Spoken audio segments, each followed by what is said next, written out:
boom, boom, oh. Hey, hey, Instagram, via the internet. Did I do it? Yeah, it's me, T, from the Pattersons, taking the train to Tibet. Uh, yeah, I didn't cover my head. It's appearances. Yeah, here's the thing. I really don't care about appearances. That is, I can. Don't worry about that part. Hey, let's go. Talk about appearances. There's a few headlines. There's this guy, that David Ben Gurion. I don't know. It's some guy that came from Iran. He keeps on he rails about he loves America and his father raised him. I don't know, and he raises his children, sir, and he makes a lot of money, and you should make money too, and blah blah blah blah blah blah. I never liked that guy. But here's the funny thing. Like a lot of people, they come to America, they feel like, oh, I can make it in America. But they don't understand. America is a capitalistic country. What that means, and here's the weird thing, it's a multi-layer marketing scheme that you can then monopolize. Okay? And so if you're successful in this capitalistic scheme, it just means that you have to step on other people. It has to means that other people have to be under you. That's the whole thing. Okay? Which is why I'm a communalist. I'm a communalist. I'm not a socialist. I'm not a communist. I'm not a capitalist. I'm a communalist, and we'll get into that some other time. By the way, it's Blue Light. So, hey, Blue Light Brigade, we're here, and we're here. So I'm just talking to Blue Light Brigade people because you all know what I mean. My Blue Light people, I'm not even going to say what Blue Light Brigade is because you have to look it up with some other. You have to look up. No, I won't mess with you like that. Blue light comes about. It's a half hour before sunrise, and within that half hour, it's 20 minutes of that half hour before sunrise, excluding the last 10 minutes. And that little last 10 minutes, I call first light. But don't worry about what I call things because who am I? Well, I'll tell you in a second. Anyway, so I'm talking to Blue Light Brigade. Shout out to Blue Light Brigade. We love you. We always think about you. We're up in the Blue Light most of the time. We don't always record in Blue Light, but we're up in Blue Light. That's what I'm telling you. That's when we wake up early. Okay. So I mentioned that guy is because I never liked him from the beginning. He's a scammer. So let's leave him alone. Let me go to something good. And that's when people are scrolling through, you notice certain people. Like for instance, my current favorite is no lab coat required. No lab coat required. Young cat, something cold, but he's got one of those three-name things. No, look, no lab coat required. Really, really good post. Research and all the rest of that stuff. The other person, this about a year ago, maybe a little, boy, you go to a fine guy, Tom Grossi. For this football, that's football stuff, right? And I just liked him, right, from the very beginning. Now, first of all, let me say I don't. Well, anyway, I liked him from the very beginning, and he's funny, he's creative, and he is the most important thing about Tom Grossi. When you get to a certain level with these, when you go through the internet, you find that people keep on being interviewed by the same people. Then you become a celebrity or a big time, what do you call it, YouTuber or something like that. And so you invite other big time YouTubers to you, and it's like, a club. They create their own club. And this is the whole problem with celebrity. Celebrities, you become a celebrity, then all of a sudden you have cachet and to talk to other celebrities and da da da. So I'm like, I'm not going to say anything bad about anybody. Let me just keep on with the positive. The thing about Tom Grossi, he doesn't monetize his channel, great, but he always comes with creative ideas. I just love the guy. But one of the things he does, when he does these live commentaries, which is like old time, like radio, you know what I mean? That's why I like him. There's no clips, there's no post-production, no clips, and they show the play and then they commenting off the play. To me, that's cheating because you're not being creative, but let's leave that alone. But because he has that gap, sometimes and he's giving live commentary, when they have the commercials or breaks, something like that. Sometimes, especially halftime, he'll go to his people who are listening to him, and they will raid a content creator, a load that doesn't have a lot of views. Somebody like me, no, he won't raid me because I don't do sports, but and I don't do. Don't mind. And he'll tell all his people that's been listening to him to go and listen to this guy, and it was amazing. It's called Creative Chaos or something like that. really, really good. If you ever get a chance, Tom Grassi, now's the time to listen to him too, because at the end of the season, well, postseason, you got the playoffs and then the thing, da, da, da, da, da. So I just say that. Now, let me say something. Here's what's on my mind. I'll try to be quick. There is an award given. Some of the United States gave an award. Let me go back with awards for just a second. All right.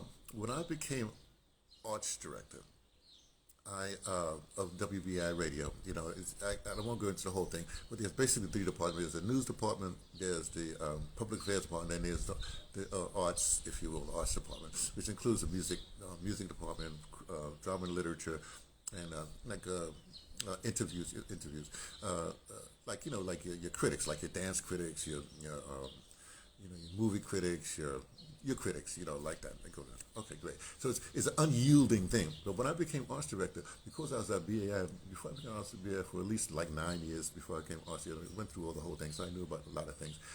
And the station was fractured, like they tried to. That's the whole thing. The arts department is the only part they collapsed three departments basically into one department, and nobody could control it. Nobody could manage it. Let's put that, because the arts director is basically a manager. And nobody could manage it. So when I became arts director, because I knew what was going on, I managed it. Okay, let's just leave it at that. But the thing about it is that what I realized is that I could use the arts to bring this, not only the department together, but the station together, right? So when I started to do that, I made sure there's these awards, as NFC. These awards, they're like community awards. Like you get your regular like Peabody awards, and you get all these other big time awards. But then you have community radio awards, right? So I kept on having my people, my producers, apply for these awards. You know what I mean? And of course, because we're creative, right? The arts and news department started in the public affairs department, and lo and behold, we started getting a lot of awards. You know what I mean? Really, it's because of me. Nobody will tell you that. I'm just telling you, right? But here's the thing. After a certain while, people like Peter Beauchamp, who does All Mixed Up, incredible. I mean, talk about radio, like that. You have people like the Midnight Ravers, a music program, incredible. And when they started winning awards year after year, I said, fellas, I went to Midway. I said, look, just stop putting in for awards. You got your award. Give space for somebody else to win the award. They don't. They ain't nobody. Yeah, I may be arts director, but that don't mean nothing to WBI because it's the producer. Let me just say, they ain't listening to me, right? So anyway, but awards is a very it's they want goals. You know what I mean? Like for instance, even though I don't want to. Yeah, let me go. So let me leave football alone. Let me just keep on going. So there's an award that was given out. Let me. How do I say this? This presidential award that Biden gave. The major people you see, Denzel Washington got one of these awards. Big time award. I love the picture they have him because it's a beautiful picture. Just isolate that, not with Biden hanging a rope around his neck. Oh, sorry. I mean, hanging an award ribbon around his neck. Sorry. That's not what I'm talking about, right? Well, I am talking about, but that's not what I'm talking about. But also, like Hillary Clinton was given this award, and of course, like that.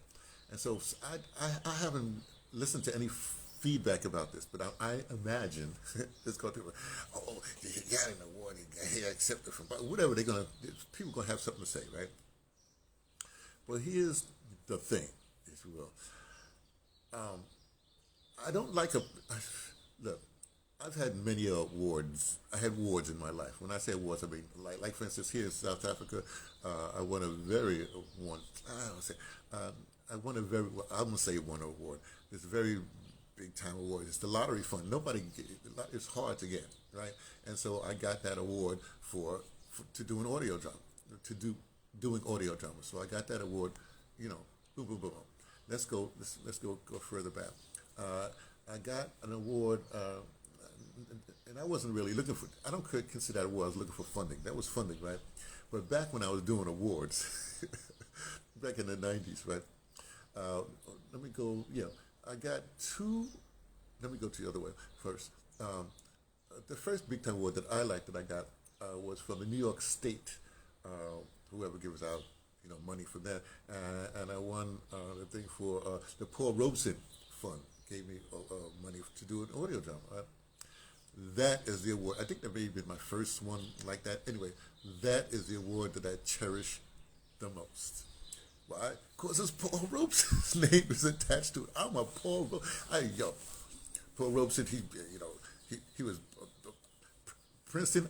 I lived on the street that Paul Robeson lived on. When I was working in Princeton, Princeton Hospital, whatever. Well, it's medical center now. I lived in Somerville, New Jersey, where he went to high school. You know what I mean? And I went to Rutgers. Well, I'm saying Rutgers, Livingston College, where Paul Robeson went to. You see what I'm saying? So I'm bound by Paul Robeson. So that was really nice. And then I got the highest award, highest individual award for an artist. This is back 1990, 1991, 89, whatever it's back then. And I got it 2 years in a row, right? The National Endowment for the Arts, right? At the time, I think the highest award, the highest money they would give to any individual artist was like $10,000. A lot of time like that. Of course, I take the money and I just don't worry about that part, what I do with the money. But I don't use it for myself because I don't roll that way. So anyway, so I won this. But here's the thing about this award: when it's given to you, not award. Well, yeah, the grant. The first year that I got it, remember this is back-to-back years. The first year I got it because it's from New York State. Well, I was in New York State, whatever. Al D'Amato, which is the Republican senator at the time, sent the letter, blah blah blah blah, congratulating me for blah blah blah blah. Now the other senator for New York State was I hate saying his name. I really do. He's not. They named the train station. Oh, it's a terrible thing. After him now, they changed Penn Station's name to his name. Let me leave him out. Maybe I'll mention him. Anyway, but his office didn't send me anything. The next year when I won when I got the grant or whatever it was, right? Not only did Al D'Amato, the Republican senator, send me a thing, but the other guy, Daniel Patrick Moynihan, the Democrat, he sent. So for the second year, I got 2 letters of congratulations. Now, I really wasn't into what do you call that, Al D'Amato, but I really loathe, whatever those synonyms that I can use, Daniel Patrick Moynihan. Oh, mainly because here's an Irish second generation, whatever person comes, and he takes the time to study black people, and he gets his degree on black people. I'm saying it that way.